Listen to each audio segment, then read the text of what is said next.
আবু জেহেল সব সময় চিন্তা করতো আল্লাহর নবীকে কেমনে বন্ধ করে দেওয়া যায়, আল্লাহর নবীকে কেমনে অফ করে দেওয়া যায়, ইসলামকে কেমনে বন্ধ করে দেওয়া যায়। আমার ভাইয়েরা, এমন ভাবে চলতে চলতে তারা একবার সংসদে বসে যখন নির্বাচন করলো, নির্বাচন করার পরে এইবার আল্লাহর নবীর কাছে প্রস্তাব দিল, ইয়া রাসূলুল্লাহ, আপনি যে মানুষদেরকে কোরআনের দাওয়াত দেন, ইসলামের দাওয়াত দেন, এক আল্লাহর দিকে আহ্বান করেন, ও নবী আমার, আমি আপনাকে বলতে চাই সেইটা হলো আপনার পেছনে কারণটা কি? আপনি কি ধনী হতে চান নাকি আপনি নেতা হতে চান? কি চান আপনি? এইবার তারা যখন আল্লাহর নবীর কাছে প্রস্তাব দিল, ইয়া রাসূলুল্লাহ, আপনি কি ধন সম্পদ চান নাকি? আপনি যদি বলেন ধন সম্পদ চাই, এই মক্কার মদিনার ভিতরে আপনাকে সবচেয়ে ধনী বানায়া দেব, এরপরও কালেমার দাওয়াত দেন না।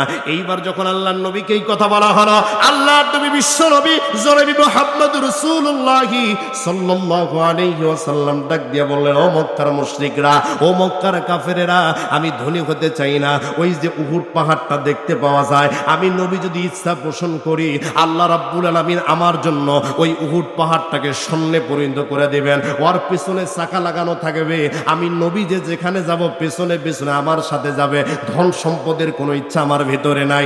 এইবার তারা বলল, ও মুহাম্মদ সাল্লাল্লাহু আলাইহি সাল্লাম, আপনি কি নেতা হতে চান নাকি?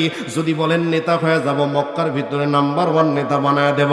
আল্লাহর নবী বলছেন, ও মক্কার মুশরিকরা, শুনে রাখো, তোমরা তো দুনিয়ার নেতৃত্বের কথা বলতেছো, আর আল্লাহ রাব্বুল আলামিন আমাকে এমন সম্মান দানায় করেছেন, এমন নেতা বানিয়েছেন, কিয়ামতের আদালতে যেদিন নবীরা আল্লাহর দরবারে কথা বলতে পারবে না, ওই দিন আমি নবী শুধুমাত্র আল্লাহর দরবারে সুপারিশ করার মতো যোগ্যতা আল্লাহ রাব্বুল আলামিন আমাকে দান করে দিয়েছে। সুবহানাল্লাহ। তোমরা আমাকে কোন নেতৃত্বের কথা বলো? এইবার তারা বলল, আপনি কি সুন্দরী নারী চান নাকি? আল্লাহর নবী বলছেন, না, আমি নারীও চাই না, বাড়িও চাই না, ক্ষমতাও চাই না, পদ পদবি চাই না। আমাকে আল্লাহ দায়িত্ব দিয়েছেন মানুষদেরকে ইসলামের দাওয়াত দেওয়ার জন্য, মানুষদেরকে কোরআনের কথা বলার জন্য। ও মুরব্বী ওই যান, একে যাবেন নাকি? এক করি আসেন ইনশাআল্লাহ। আমার ভাইয়েরা খেয়াল করেন, এইবার আল্লাহর নবী বিশ্ব নবী ডাক দিয়ে বলেন, আমাকে আল্লাহ রাব্বুল আলামিন ইসলামের কথাগুলো বলার জন্য বলেছেন। শুধুমাত্র তাই নয়, আমি এক আল্লাহর দিকে আহ্বান করব, এতে যদি আমার জীবনটা চলে যায় তারপর আমি বাধা মানব না।